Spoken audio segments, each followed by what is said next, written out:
Chapter 15. The Great Plan. We've absolutely got to stop them, Sophie cried. Put me back in your pocket, quick, and we'll chase after them and warn everyone in England they're coming. Redunculous and impossible, the BFG said. Day is going 2 times as fast as me, and they is finishing their guzzle before we is halfway. But we can't just sit here doing nothing, Sophie cried. How many girls and boys are they going to eat tonight? Many, the BFG said.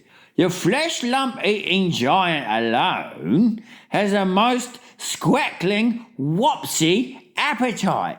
Will he snatch them out of their beds while they're sleeping?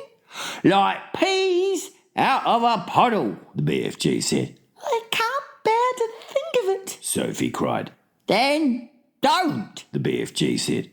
For years and years, I is sitting here on this very rock every night after night when they is galloping away, and I is feeling so sad for all the human beings they is going to gobble up.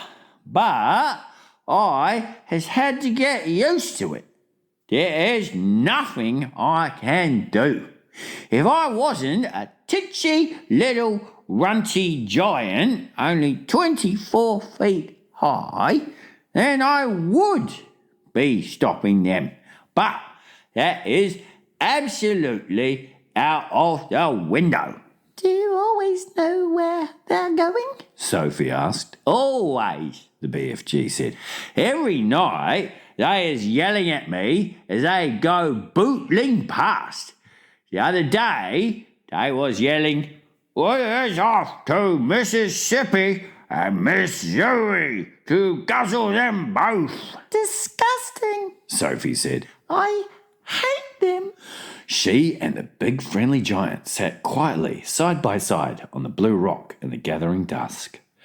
Sophie had never felt so helpless in her life. After a while, she stood up and cried out, I can't stand it. Just think of those poor girls and boys who are going to be eaten alive in a few hours' time. We can't just sit here and do nothing. We've got to go after those brutes. No, the BFG said. We must. Sophie cried. Why won't you go? The BFG sighed and shook his head firmly. I has told you 5 or 6 times, he said, and the third will be the last. I is never showing myself to human beings. Why ever not? If I do, they will be putting me in the zoo with all the jiggy raffs and caterpillars. Nonsense. Sophie said. And they will be sending you straight back to a orphanage, The BFG went on. Grown-up human beings is not famous for their kindnesses. They is all squiffle rotters and grink sludgers. That simply isn't true. Sophie cried angrily. Some of them are very kind indeed. Who? The BFG said. Name one. The Queen of England. Sophie said. You can't call her a squiffle rotter or a Greek sludger. Well, The BFG said. You can't call her a squeak pip or a not mucher either. Sophie said, getting angrier and angrier. the flesh lump eater is longing dearly to guzzle her up. The BFG said, smiling a little now. Who? The Queen? Sophie cried aghast. Yes, The BFG answered.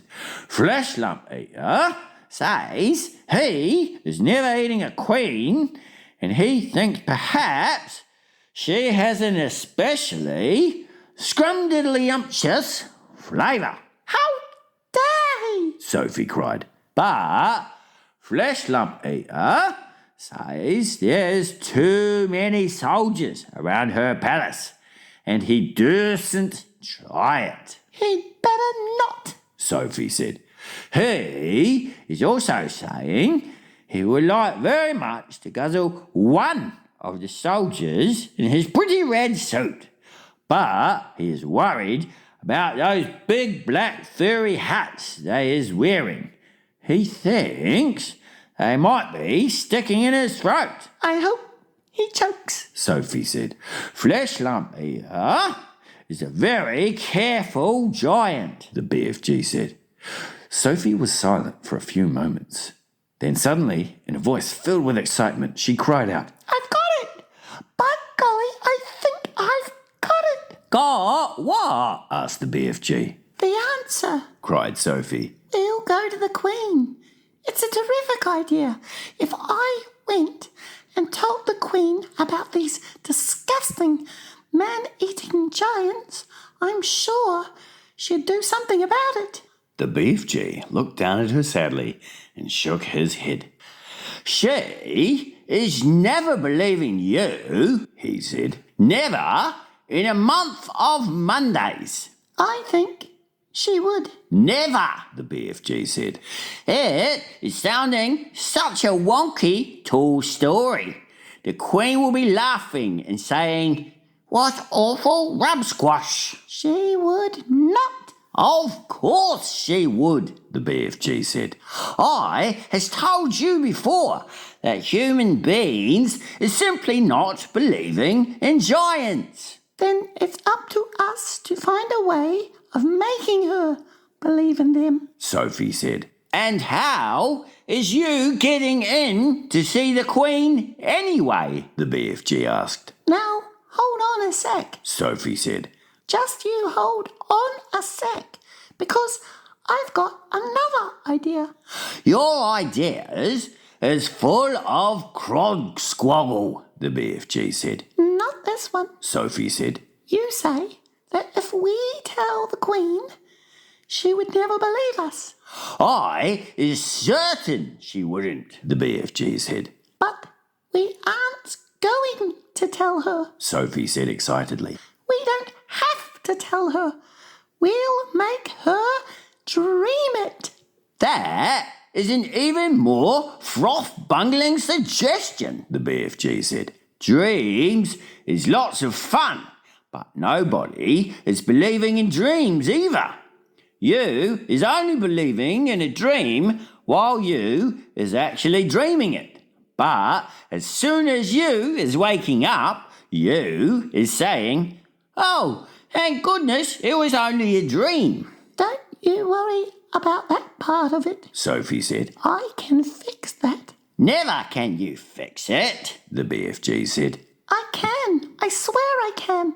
But first of all, let me ask you a very important question. Here it is.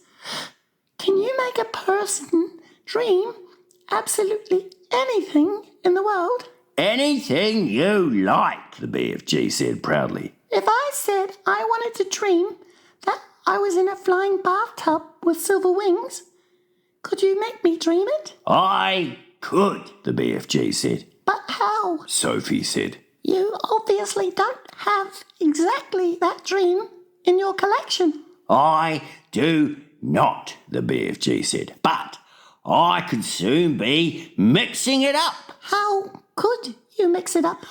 It is a little bit like mixing a cake. The BFG said. If you is putting the right amounts of all the different things into it, you is making the cake come out any way you want. Sugary, spongy, curranty, Christmassy, or grob switchy. It's the same with dreams. Go on. Sophie said. I has dillions of dreams on my shelves, right or left? Right. Sophie said. I has dreams about bathtubs, lots of them. I has dreams about silver wings. I has dreams about flying. So all I has to do is mix those dreams together in the proper way, and I is very quickly making a dream where you is flying in a bathtub with silver wings. I see what you mean. Sophie said. But I didn't know you could mix one dream with another. Dreams like being mixed, the BFG answered. They is getting very lonesome all by themselves in those glassy bottles. Right. Sophie said. Now then, do you have dreams about the Queen of England? Lots of them, the BFG said. And about giants? Of course, The BFG said. And about giants eating people? swiggles of them, The BFG said. And about little girls like me? Those is commonest of all, The BFG said. I has bottles and bottles of dreams about little girls. And you can mix them all up just as I want you to? Sophie asked, getting more and more excited. Of course, The BFG said. but how is this helping us? I think you is barking up the wrong dog. Now hold on. Sophie said. Listen carefully.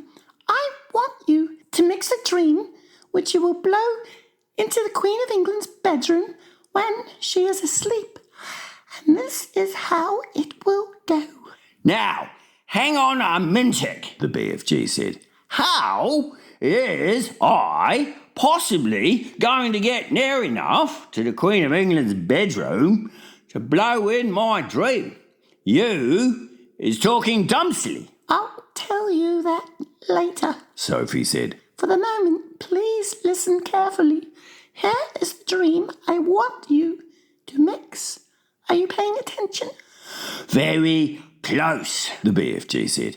I want the Queen to dream that 9 disgusting giants, each one about 50 feet tall, are galloping to England in the night. She must dream their names as well. What are their names again? Flesh lump eater, The BFG said. man hugger, bone cruncher, child chewer, meat dripper, gizzard gulper, maid masher, blood bottler, and the butcher boy. Let her dream all those names, Sophie said. and let her dream that they will be creeping into England in the depths of the witching hour and snatching little boys and girls from their beds. Let her dream that they would be reaching into the bedroom windows and pulling the little boys and girls out of their beds, and then Sophie paused. do they eat them on the spot or do they carry them away first? She asked. They is usually just popping them straight into their mouths like popcorn. The BFG said. Put that in the dream. Sophie said. And then the dream must say that when their tummies are full, they will go galloping back to giant country where no one can find them. Is that all? The BFG said. Certainly not. Sophie said. You must then explain to the Queen in her dream that there is a big friendly giant who can tell her where all those beasts are living, so that she can send her soldiers and her armies to capture them once and for all. And now let her dream one last and very important thing. Let her dream that there is a little girl called Sophie sitting on her windowsill who will tell her where the big friendly giant is hiding.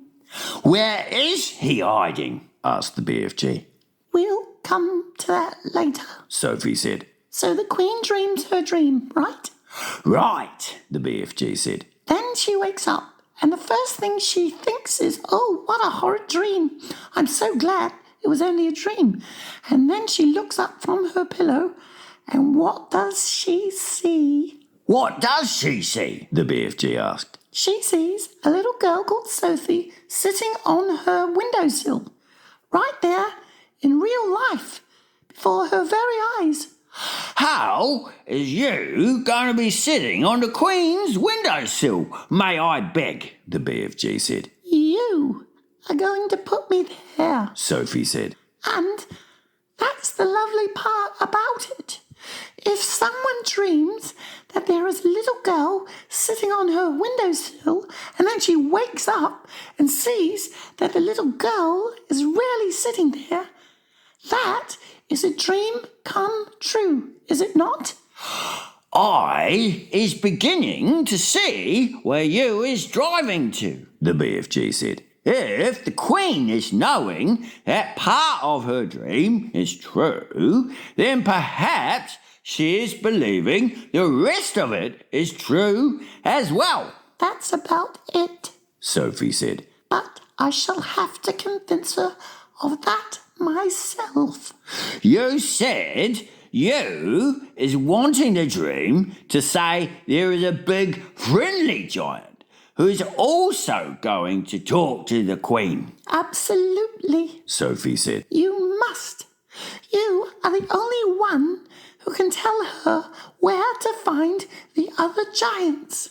How is I meeting the Queen? Asked the BFG. I is not wanting to be shooted at by her soldiers. The soldiers are only in the front of the palace. Sophie said. At the back, there is a huge garden, and there are no soldiers in there at all. There is a very high wall with spikes on it around the garden to stop people climbing in. But you could simply walk over that. How is you knowing all this about the Queen's palace? The BFG asked. Last year, I was in a different orphanage. Sophie said. It was in London, and we used to go for walks all around there. Is you helping me to find this palace? The BFG asked. I has never dared to go hide and sneaking around London in my life. I'll show you the way. Sophie said confidently. I is frightened of London. The BFG said. Don't be. Sophie said. It's full of tiny dark streets, and there are very few people about in the witching hour. The BFG picked Sophie up between one finger and a thumb and placed her gently in the palm of the other hand. Is the Queen's palace very big? He asked. Huge. Sophie said. Then how is we finding the right bedroom? That's up to you. Sophie said. You're supposed to be an expert at that sort of thing. And you is absolutely sure the Queen will not put me in a zoo with all the caterpillars? Of course she won't. Sophie said. You'll be a hero, and you'll never have to eat snozzcumbers again. Sophie saw the BFG's eyes widen. He licked his lips. You mean it? He said. You really mean it? No more disgustive snozzcumbers? You couldn't get one if you wanted to. Sophie said. Humans don't grow them. That did it. The BFG got to his feet. When is you wanting me to mix this special dream? He asked. Now, Sophie said. at once, When is we going to see the Queen? He said. tonight, Sophie said. as soon as you've mixed the dream. Tonight? The BFG cried. Why such a flush-bunking flurry?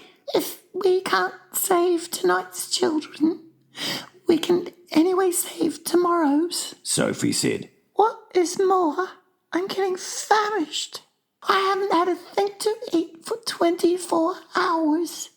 Then we had better get crackling. The BFG said, moving back towards the cave. Sophie kissed him on the tip of his thumb. I knew you'd do it. She said. Come on, let's hurry.